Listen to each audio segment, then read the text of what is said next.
Fala comigo, YouTube, análise do jogo aqui no canal do Alê, mais uma vez falando do Campeonato Brasileiro e do empate do Palmeiras e Fluminense por um gol, né? Os dois times ficaram aí com o resultado de igualdade num jogo que eu acho que não faltou determinação, né? Não faltou vontade, não faltou garra, que é uma situação que está muito em pauta até pela situação que vive o Flamengo, né?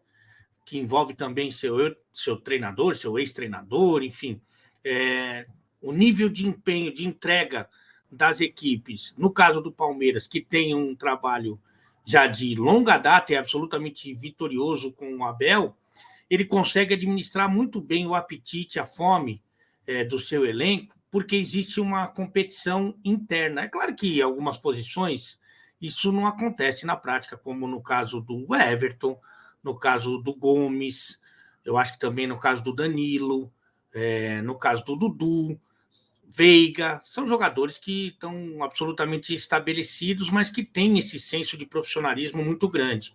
Mas nas outras posições, na maioria delas, você tem uma disputa viva assim por posição. Então, essa cobrança com relação ao desempenho, ela existe também por isso, né? Porque no Palmeiras você sabe muito bem, os jogadores principalmente, que se o cara diminuir o ritmo, não se cuidar, não treinar, não estiver bem, ele vai sentar e depois também não vai nem trocar roupa, né? Então, eu acho que o Abel consegue administrar bem essa situação, porque o Palmeiras vem ganhando, vem tendo boas temporadas, vem conseguindo títulos há algum tempo e o time não perde o apetite, que seria aí quase que uma constatação normal em termos de futebol brasileiro. O Palmeiras agora no campeonato tem 3 empates, uma derrota e uma vitória. Então, é uma campanha de início de brasileiro, só o início do brasileiro, de 6 pontos, que, evidentemente, você espera um pouco mais do bicampeão da Libertadores e pelo elenco e treinador que o Palmeiras tem. Mas não é por falta de fome, não é por falta de apetite. E no caso do Fluminense, que teve aí o Abel como seu treinador na conquista do Campeonato Carioca, depois o Marcão, que está sempre ali quebrando um galho e tal. Muita gente gostaria de ver o Marcão como treinador efetivo do Fluminense.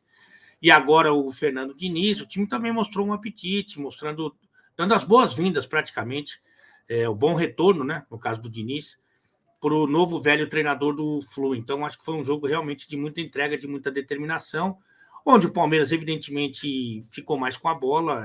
A gente tem sempre a impressão que o time do Diniz é o time que vai ter mais posse, né? O Fernando Diniz gosta desse jogo, gosta de propor o jogo, mas, evidentemente, que ele não teve tempo para trabalhar essa equipe. Eu acho que vai ser uma tendência, porque o Fluminense, que se preocupou muito com o momento defensivo, quando conseguia retomar a bola, tentava jogar. Claro que não corria muitos riscos, porque está jogando contra o principal time da América do Sul fora de casa, não corria muitos riscos, não tem ainda, pelo menos não tem ainda os conceitos estabelecidos do seu novo velho treinador, o que é absolutamente natural, mas tentava jogar um pouco.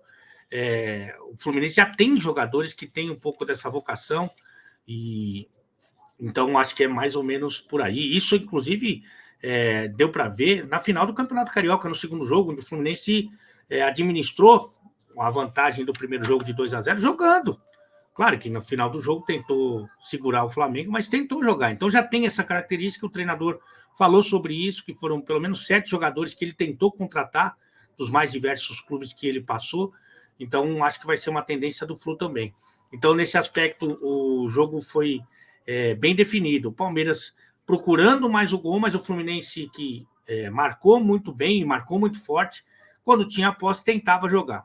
E foi assim durante todo o primeiro tempo, onde o Wesley talvez tenha tido a principal oportunidade, né? Mas um jogo muito amarrado, muito estudado, de muito respeito, de muita entrega também, do ponto de vista físico e do ponto de vista tático. No segundo tempo, surpreendentemente, o Fluminense começa tendo algumas boas oportunidades, começa chegando muito bem com esse ótimo menino Luiz Henrique, principalmente. O Fluminense começa a sair um pouco mais e levar muito mais perigo à defensiva do Palmeiras, em que pese que o Fluminense perdeu o Ganso logo no começo do jogo, que é um jogador absolutamente criativo, que está vivendo de novo uma boa fase, né?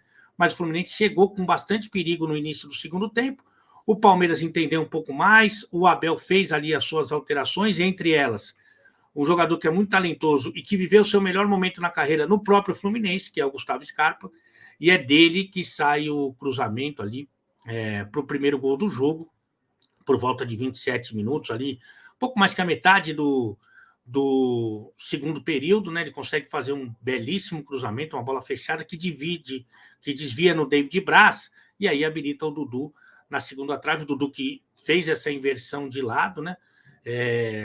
A fazer o gol. E ali tinha essa impressão, até porque é uma característica do Palmeiras, né? Saber sofrer, marcar muito forte, suportar a pressão do adversário.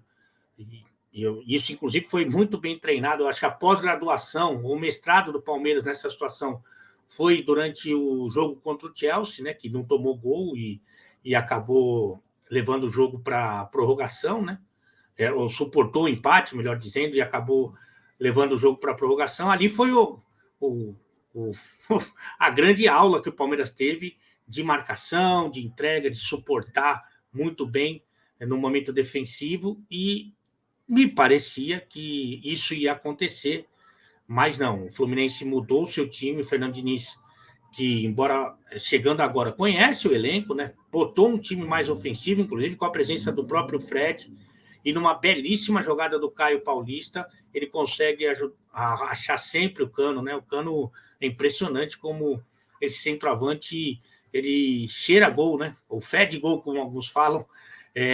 Mas a jogada do Caio Paulista foi muito boa, em que pese o Jorge, né, a abordagem do Jorge, ele chega um tempo atrasado, né, dá o bote, o que é sempre muito perigoso, e aí ele recolhe o pé, acho que por estar no meio campo, ficou com medo de tomar um cartão, mas de qualquer forma para o defensor, a falta é o último recurso da marcação, mas que pode ser utilizado, está na regra, né? Mas ele recolhe um pouquinho, o Caio Paulista consegue levar essa bola para o fundo, levanta a cabeça e joga na medida para o Cano, que estava livre de marcação, empatar o jogo, e a partir daí o Fluminense suporta bem, né? Então, assim, de modo geral, o que a gente tem de saldo aqui para esse empate, é claro que em termos de tabela de classificação, não é bom para ninguém, porque o Palmeiras chega a 6 pontos, o Fluminense chega a 5.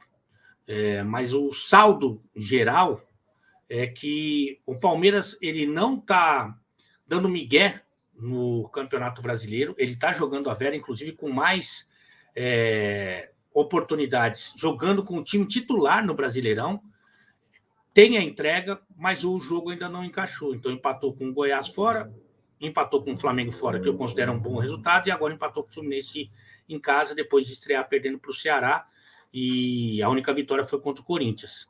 E o Fluminense parece que é simpático ao novo comandante técnico, né? Os jogadores do Fluminense gostavam muito do Abel, gostam muito do Marcão, e me pareceram simpático a presença do Fernando Diniz, o Fluminense que conhece o seu segundo empate, já tinha empatado na estreia com o Santos em casa, perdeu para o Inter e perdeu para o Coritiba e ganhou do Cuiabá. Então, o Fluminense também com uma campanha complicada. Também é complicada a situação do Fluminense na Sul-Americana, já que ele caiu na Libertadores. Acho que foi por isso até que o Abel foi demitido contra o Olímpia, né, na fase preliminar. Na Sul-Americana, o Fluminense também tem um grupo muito complicado com o Unión, que é o seu próximo adversário, jogando na Argentina, o Júnior Barranquilla e o Fluminense ali muito próximos ali para brigar por uma vaga só. Mas o Fluminense se mostrou pelo menos feliz de jogar com o Fernando Diniz e com as suas ideias que ele ainda vai implementar. Olha, a análise do jogo é sempre uma cortesia, uma parceria, uma simpatia da KTO. KTO, o melhor site de apostas que tem, você está vendo aí, ó, www.kto.com. O cupom de desconto é ALE, você vai lá agora. E eu perdi um dinheiro, viu, Pokémon, que nós vamos descontar do teu maravilhoso salário. Perdi um dinheiro na KTO, hein? Puxa vida, que desgraça. Mas você vai agora e acessa lá o kto.com, usa o cupom de desconto ALE, você vai ter 20% a mais no valor do primeiro depósito. E a análise aqui, eu sempre fico com a esperança que você comente, que você curta, que você compartilhe, você que não é inscrito, por favor, faça essa gentileza, porque a gente faz análise para você dessa feita de Palmeiras 1, Fluminense 1, num jogo de muito estudo, de muita dedicação tática, de muita entrega, de poucos espaços e poucos erros também, mas em que o Palmeiras buscou um pouco mais, conseguiu até sair na frente na jogada do Scarpa com o Dudu, mas o Fluminense com o Caio Paulista e o Cano finalizando, sempre ele, conseguiu empatar num duelo de muito equilíbrio, com propostas diferentes, o Palmeiras querendo um pouco mais o gol, o Fluminense contra-atacando um pouco mais, reagindo um pouco mais, mas um duelo de equilíbrio. O Palmeiras continua ainda derrapando um pouco no Campeonato Brasileiro, embora a temporada seja muito boa. O Fluminense, o atual campeão carioca, né, que enfrentou o atual campeão paulista, vai tentando se acertar agora sobre o comando de Fernando Diniz. Tá bom, pessoal? Tamo junto e até a próxima. Beijo, me liga. Valeu!